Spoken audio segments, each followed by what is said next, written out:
Hello everyone, my name is Bethan and I'm one of the practitioners that works at Valley Steps. I'm just doing a short video today to talk to you a little bit about worrying.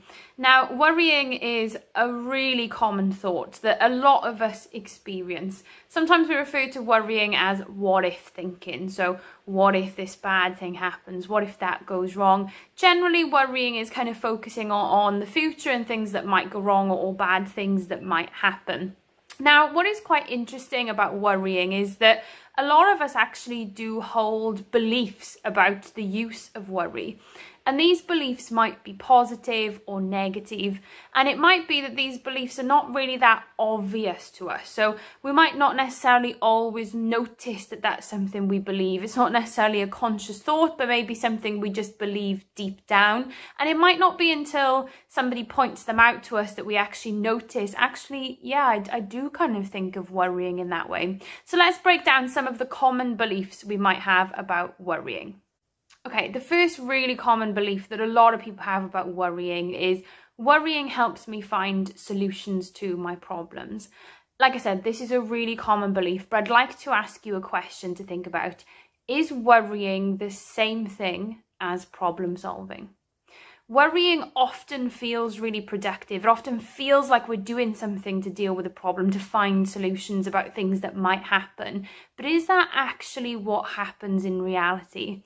I could wake up at 8 o'clock in the morning and I could sit down on my sofa and I could worry all day about things that might happen in the future. I could sit there and think, what if this happens to me? What if that happens to me? What if this goes wrong? What if that goes wrong?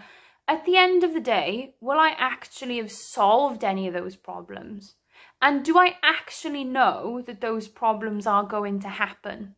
Again, worry often feels productive like this, but is it actually helping us to solve any problems?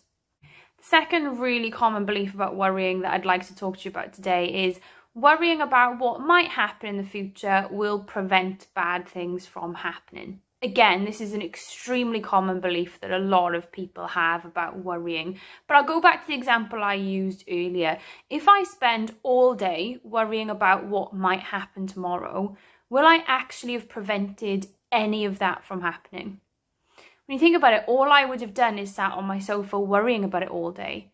The worrying itself is not really preventing anything from happening, but sometimes this belief gets kind of reinforced because we worry about something that might happen in the future and then it doesn't happen.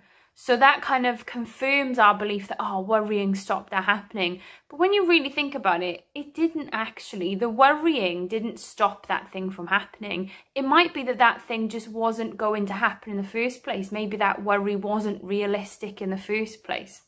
The third belief about worrying I'd like to talk to you about today is worrying shows I care.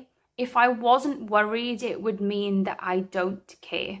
Now, this is one that I used to really believe in my own life, and I actually remember saying this to somebody. I was really worried about something, really worked out about something, and I remember verbally saying, well, no, I'm worried because this is how much I care about this thing. This is why I'm worried. This shows how much I care. And as soon as that came out of my mouth, I almost laughed at myself because my brain immediately went, hold on a minute, that don't work. Because the reality is in life, I've had things that I really care about that I didn't worry about. And equally, I've worried about things that actually I don't care about at all. So actually, worrying is not a level of how much we care about something. Again, it's not actually showing that. Again, all that really is worrying. It's not a measure about how much we care.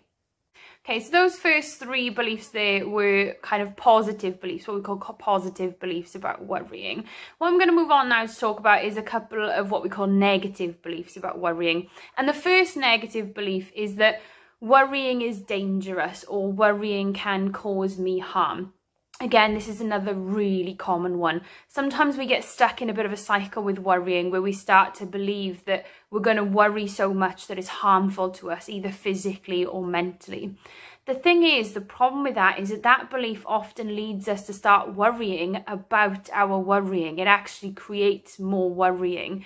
When you take a step back and really think about it, is worrying dangerous? Is it actually harmful to us? Or is it just a mental event, a thought like any other? And the last belief about worrying we're going to talk about today is another what we call negative belief about worry.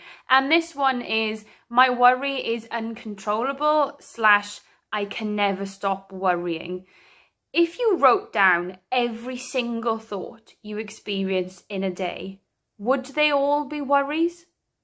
Chances are, if you looked at every single thought you experienced in a day, you would notice a range of different thoughts. Some of them might be worries, but you'd probably experience a bunch of other thoughts too.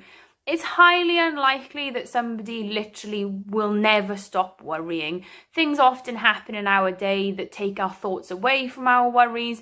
Sometimes we just kind of run out of steam with a worry and it just eventually fizzles out on its own. It would be very, very uncommon for somebody to just worry all day, every day, without ever stopping, without any breaks in it.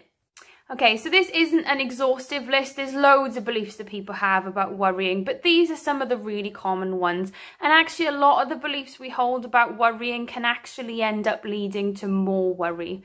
If you are struggling with some of these types of thoughts, these difficult thoughts like worrying, we do have a free online workshop called Managing Difficult Thoughts that you might find helpful. We share a load of kind of tips and tools from different therapies that might help you manage this worry, but also maybe challenge some of these beliefs that you might have about worry.